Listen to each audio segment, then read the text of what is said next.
place for educators for elementary or from preschool all the way up to 12th grade? Actually, before either one of you answer that, we do have a car that's blocking somebody. If you have a red Lexus with the license plate BEM L48, would you please move the car now? Anybody with a red Lexus? That would be me. They told me that there were yellow spots down to the right over there. And put it in somebody else's spot.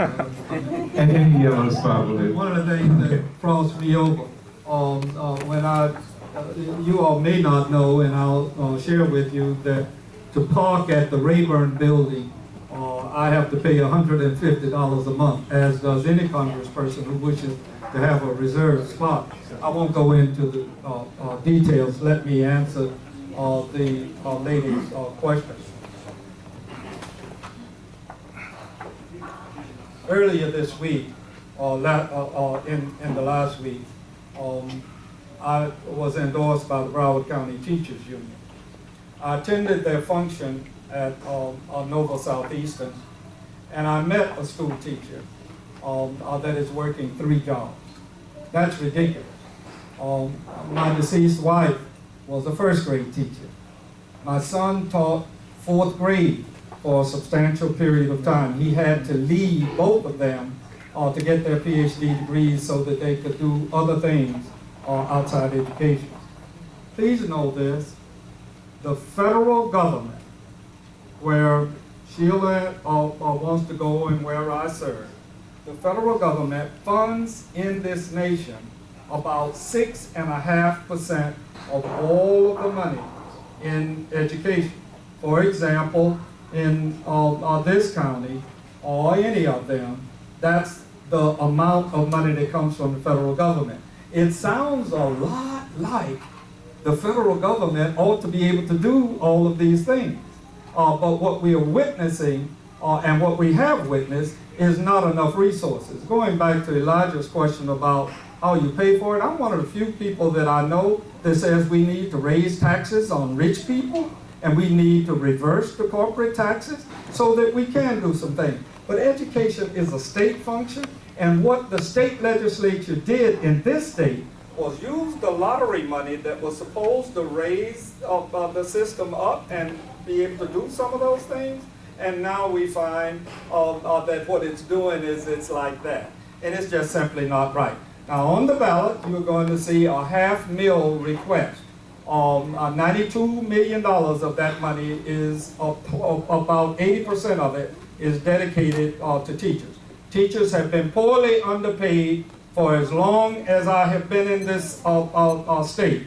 But you need to be sure that we elect people to the state legislature and that we elect us a governor and a cabinet official that is going to do something about education and stop moving public money to private schools the way Betsy DeVos, the education secretary, is doing, and what Rick Scott and his people advocate.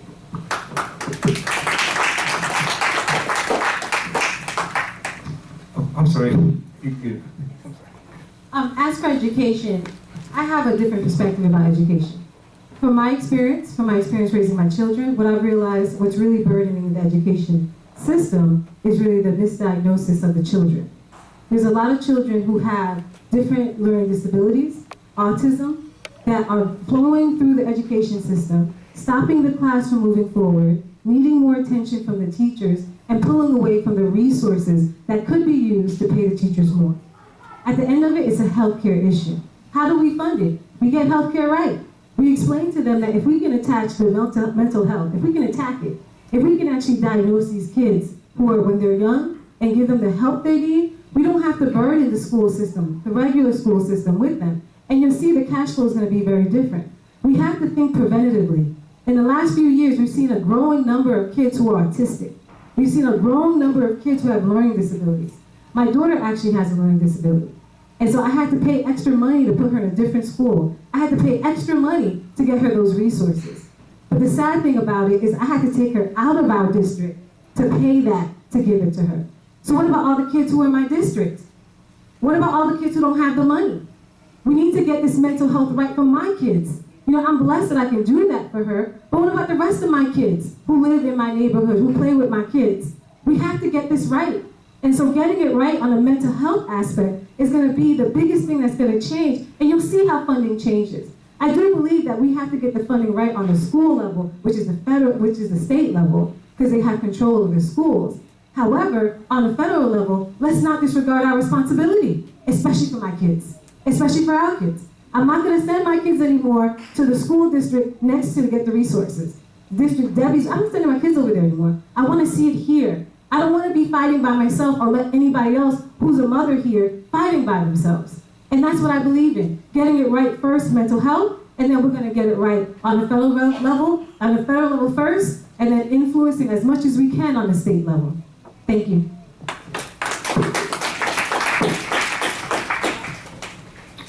Thank you. Any other questions from the audience?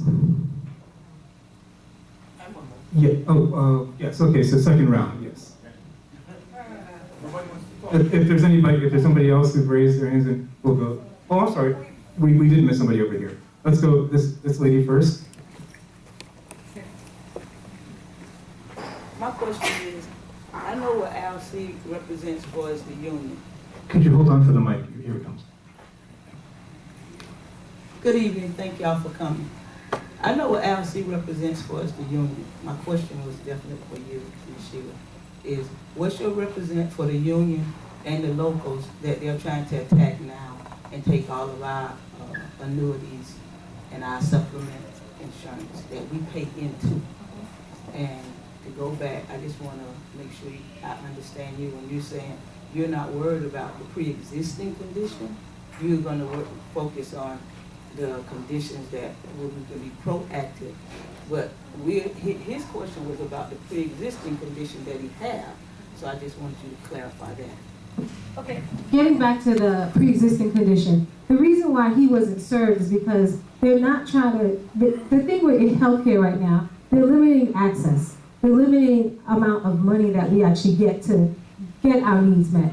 The reason for that is because they're saying that you have too much people who are on healthcare right now.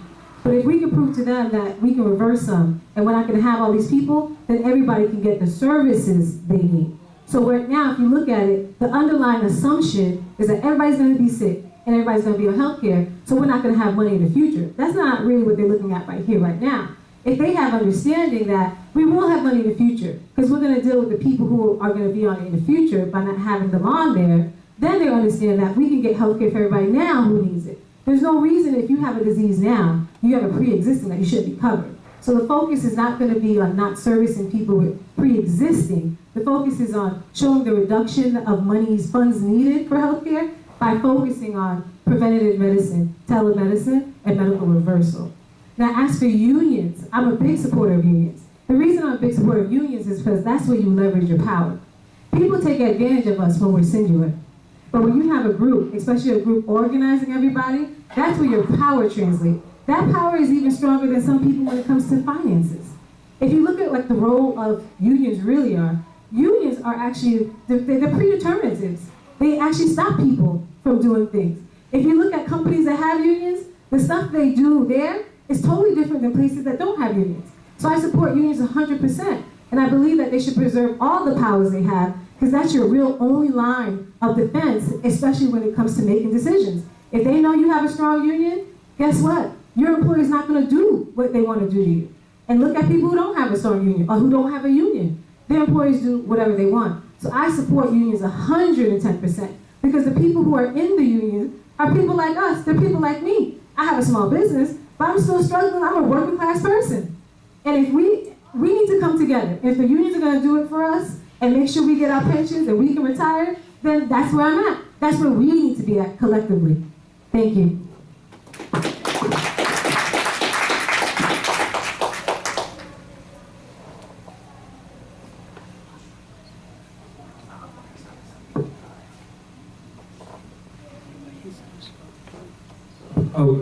Congressman, did you want to answer that too? She began by saying she knows where I stand. Oh, okay, all right. I'm endorsed by the AFL-CIO, SEIU, been on the firing line with them, with United, out at the airport. campaigning with them to make sure. And by now, you know, we've talked this stuff about a $15 minimum wage. We've been saying that for 10 years. It seems to me we ought to at least be up to $17.50 by now. And we've shown, for example, there's an election in the state of Washington tonight, and in the state of Washington, they went to the $15 minimum wage. They didn't do it incrementally, as is being suggested all the way to 2024 to get to $15 minimum wage. That's stone crazy. Well, people need to be properly remunerated now, and the truth of the matter is, Florida especially has an exacting disparity, and it demonstrates itself in the fact that we don't have adequate housing, and we're here talking about education when the state has caused counties to have to raise millage. In Palm Beach County, they are going to raise a whole mill, and in Dade County, a whole mill. They're asking for a half mill here, so we can go back to the latest question originally about teacher pay. It's not right. These are the people that have the children of all of us in their hands, and it's appropriate that they should be paid commensurate with the work that they would do. I'll tell you what we did. Kendrick Meek and Tony Hill went around this state, and Grace Nelson, Bill Nelson's wife, worked with us to try to help get class size reduced, right? And what did they do? They just ignored it in the state legislature. We need to change the state legislature for sure, and not privatize our system the way that many of the Republicans are seeking to do. I just wanted to respond. One of the issues that I found with, I support raising the minimum wage, but what they have failed to do is bring in other industries. If we had other industries in South Florida, in our district, then we could see that that minimum wage requirement could precipitate into all levels. When you have a new industry in there, you have money that's falling to small businesses. Those businesses can grow and start paying everybody $15 an hour. We need to be there. We need to be looking at everybody. Unions especially, those organizations, those companies, they have the money they need to pay. But we need to do that not only for unions, but everybody else who's in these smaller fields.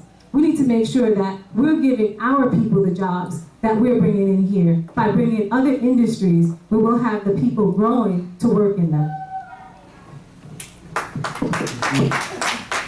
Before we go to the next question, I'd like to ask the candidates a question. I believe I saw on Ms. McCormick, Turfless McCormick's website, one of your positions is something we've heard a lot about in the media as well as in the newspapers and online, the idea of abolishing ICE. I believe I saw that. If I'm not, please correct me if I'm wrong. So my question is, we seem to be moving toward a position of greater and greater openness, sometimes called open borders. What is yours? Could you please describe, and if the Congressman could address this too, what are the limits to open borders as it's been described? Do you feel that the borders should be completely open, anybody who is illegal should be allowed to come and stay? And I'd like the Congressman's position as well. Thank you. Okay, well, I don't believe that the border should be totally open. There has to be rules and regulations, but those rules and regulations have to be based off of truth and based off of facts, not based off of biases and racism and stereotypes of the indigenous people or the immigrants who come to the country. One of the things that I've noticed, I'm a Haitian American. My parents are Haitian. And what they were talking about when they were discussing the people who come here, they mentioned Haiti and they mentioned other countries. One of the things they talked about, they called out, the way they classified Haiti was interesting to me. Because I can tell you as a healthcare professional, most of the people who I hire to work as healthcare professionals, from doctors to nurses to aides, they come from those countries they want to classify as undesirable. The countries that he was calling desirable, I can't get them to work. They don't want those positions. But it's just based off of racism and bias, and we have to address that. And if you see how they're implementing these rules, especially through ICE, who are they attacking? They're attacking us. And I ask this question all the time because I was born here, I live here, I'm an American, but when people understand that I have Haitian parents or I'm with my aunt, They refer to me as them. And so my question becomes, when do I become American? And then I ask again, when do I, as a black woman, as a black person, get to be treated as an American? And it's something that has to be addressed, especially now. As far as ICE and the treatment, we can't view immigration from a backstep or I'm gonna just hold people accountable. We have to make it fair. We have to have a straight pathway. We can't keep on closing these doors to catch people, to kick them out. I have a personal experience when my aunt came to visit me for my wedding. She was here for 6 months. She went a little further because she had eye surgery. And when we went over there to get them to extend it, they picked her up. She was 92 and they put her in handcuffs. We didn't even get a chance to tell them. She had to come back and go there and she had to sit in front of a judge. What is that? She didn't want to be here. She wanted to go back home. This is the problem with ICE. This is the problem when you have a president and people who support him who are making laws based off of racism and biases.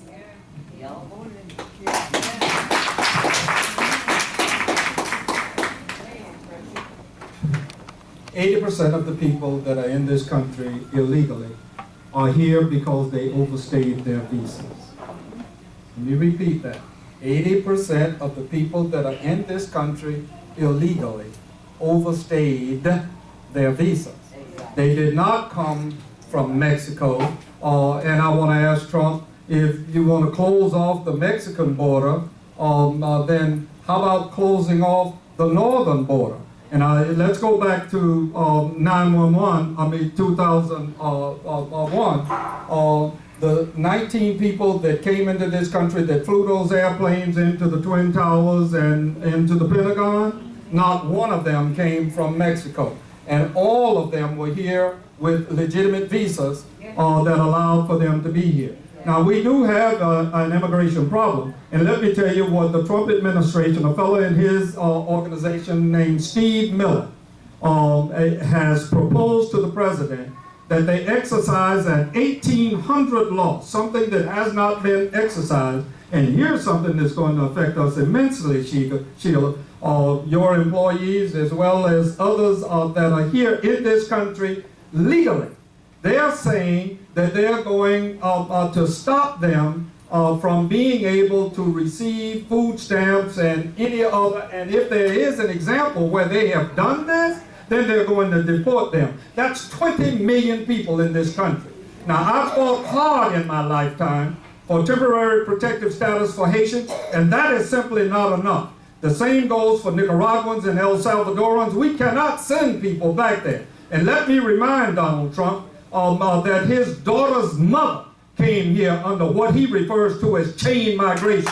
There's no such thing as chain migration.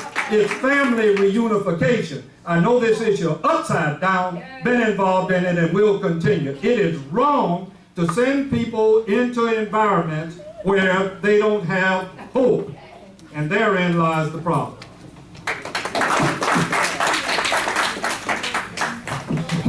It is 7:55, and we did promise the candidates that they could begin their closing statements at 7:55. So with that, I will ask first upon if the congressman could give us a 2-minute closing statement, and then we'll proceed with Sheila. Thank you. Thank you all for being here. I'm not going to take much more of your time. There are some other candidates here, and those that had the interest in the school board, please stay involved with that. The argument that I make is there should be wraparound services that should allow for people who have needs such as home care, health care, and the issues with reference to transporting children. That's something that needs to be addressed in the modernization of education. There are so many things that take place in Congress. None of them in this environment are particularly comfortable. The expression, may you live in interesting times, we fooled around and done it, folks. We're living in interesting times. They're challenging, and it requires something. I do want to take an opposite position from Sheila on term limits. Institutional memory is particularly important, particularly in a place like the House of Representatives. In our intelligence community, it takes a substantial portion of time. It took me 6 years to even learn the nomenclature of the 16 intelligence organizations when I served on that committee. Many members should stay on that committee as many as 12 years, as they do in Canada and the UK, in an effort to really understand the soft underbelly of the world. I don't subscribe to the notion of 6 years and you go home. The founders were a different set of individuals when they made themselves citizen persons. I think I've done a good job in this community, and I have a complete understanding of our needs, and I'm in a position as a senior member of our Congress to be able to really make a difference. And I would just say, Sheila, if you were to win, you would be a new member of Congress. And no, you won't be able to go across the aisle. Let me give you one example. When I went to Congress, Haiti was in turmoil. I filed the legislation that allowed for Aristide to replace Cedros.